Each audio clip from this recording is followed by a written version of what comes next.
Hi, I'm Mary Louise from Shenandoah Valley Orchards. Today I am here in downtown Harrisonburg at Mashita with Mikey. Thank you for having me. I'm Mikey Harrisonburg. I'm the owner and the chef here at the Mashita, and we're doing 3 different items. Rustic French Apple Tarte with a cool design that we'd like to teach you. We're also doing an entree, which is an Apple Chorizo Hash, which is a clever way to create a meal at home for yourself using local ingredients. And no meal is complete without considering a craft cocktail. So we've also created a cocktail that you can try to make on your own at home. So Mikey, what are we starting with first? I guess since we have all of the ingredients set out to talk about our apple tart, we'll start there. Can you explain to me what all we have here? We have just a block of our dough that was created from the process that we talked about earlier: flour, salt, sugar, butter, just a touch of water to bring it together. I've already formed the crust using a fluted pan so that you have something to see. And I've started the concentric circles, which will create the design for the actual tart. So what we're doing now is mandolin sliced apples here are nicely arranged around the exterior of the tart itself. We have used a bit of our dough. If you can notice here that there's kind of a sidewall that we created. And the reason for that is it helps give the little bit of lift and 3-dimensional aspect to the tart itself. For us personally, a dish is the most pleasing when it exceeds 2 dimensions and it rises up to meet you. That's one of the things that we like to try and do. The last component that we do on the tart before we actually bake it is this is some of that reduction and that syrup from the local cider. And this is going to be brushed on to all of the apples. And these are Pink Lady apples. These are Pink Ladies, right, from Shenandoah Valley Orchards. Well, and they have a good flavor profile for any sort of baking as it is. Absolutely. That you bring up a good point too, because we like to use firm, crisp apples for most of the things that we do here. The reason for it is because it seems that we can apply direct high heat cooking applications to it. We can also do longer cooking periods like tarts or danishes, pastries, and the apples will maintain their body and their texture. I like to give my tarts just a little touch of sugar on the top as well.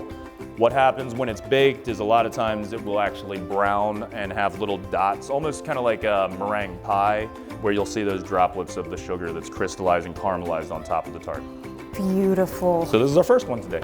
I love it. So you need to take this back to the kitchen, right? We do, yeah, and we'll go ahead and bake this off in our convection ovens, and while this is baking, I might as well go ahead and get started to show you all what the entree will look like, which is the Apple Chorizo Hash using Shenandoah Valley Orchards Evercrisp and Pink Lady apples. So we put together an Apple Chorizo Hash with potatoes, sweet potatoes, onions, arugula, and spinach. And the reason why we wanted to choose this dish to feature as kind of the main entree component is that this dish can be made very easily at home, and you can kind of variate it in a lot of different ways to suit your personal preferences. For us, the way that we like to think about this dish creatively is that spicy chorizo pairs very nicely, since it's a pork product, with apples to begin with. You offset the spiciness with the sweetness from the apples. You create a savory backbone with the russet potatoes. The sweet potatoes bring a little bit of that savoriness, but also help counterbalance the kind of smoky and spicy flavors. The onion is for texture. The arugula and the spinach is to make sure that you have a well-balanced meal. It's really just an easy way to apply crisp apples like the Evercrisp or the Pink Ladies into a direct saute kind of application to create a savory entree. I cannot wait to try this, Mike. Good, good. I'm trying to get a bit of everything. Yeah, a little bit of everything. Make sure that you get the full experience. It is very well balanced, and I love how you pointed out the balance specifically of the apples to the chorizo, because that is evident and delicious. From the first bite to the very last bite, it should be just as enjoyable. I can attest to that. Good, good. Okay, I know next we have a drink. Are you ready to walk us through that one? We always consider craft cocktails whenever we create a special menu or something just different and off the beaten path for us. So tell us, what is in this drink and how do we put it together?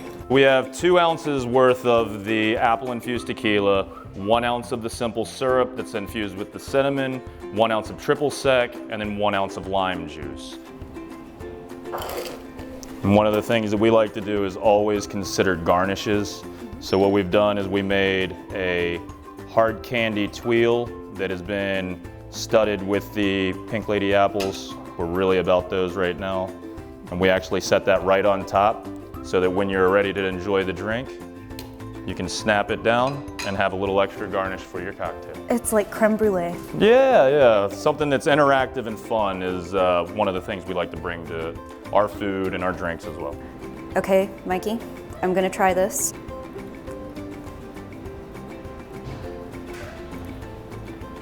Okay. You like it? I like how light this is, but it has no lack of complex flavor because you can taste a bit of the tequila and then some of the cinnamon comes through, but it is truly incredible. Good, excellent. It seems like the fun is never going to end today because I know we have the tart to bring out next. This is the apple tart that we started in the very beginning of our time together, and we reached the point where it's finished up in the oven, so you can see that the crust is nicely browned. And the way that we present this once it's completely finished is we cut it into 6 slices and we present it over a bed of caramel sauce. So again, we take the apple tart itself and we present it over top of our caramel sauce.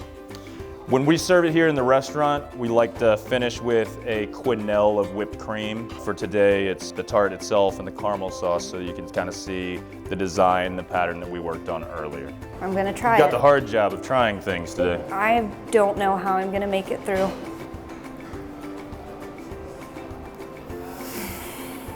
What are you tasting? Mostly the apple. Between the caramel and the glaze, it does give it just the right amount of sweetness to balance out that Pink Lady flavor. Yeah, we like to try and make sure that the ingredients still can stand on their own while pairing with contrasting flavors or things that enhance the inherent flavor of the product that we started with. You have shown us a little bit of everything. Definitely. That was the intention, is to kind of walk through the process of how to use an ingredient such as apples and then create a multiple course meal if you'd like, with apples in every single component. Creativity is the way that you can kind of envision an ingredient and then finding a home for it in your own cooking. Well, you have it in spades, and I truly appreciate what you've done here today, because this has been great. Good, I'm glad you enjoyed yourself. Appreciated you all having me. This has been another exciting visit. Mikey, thank you so much again. Absolutely. And tune in next time to see where we'll be cooking with Shenandoah Valley Orchard's apples.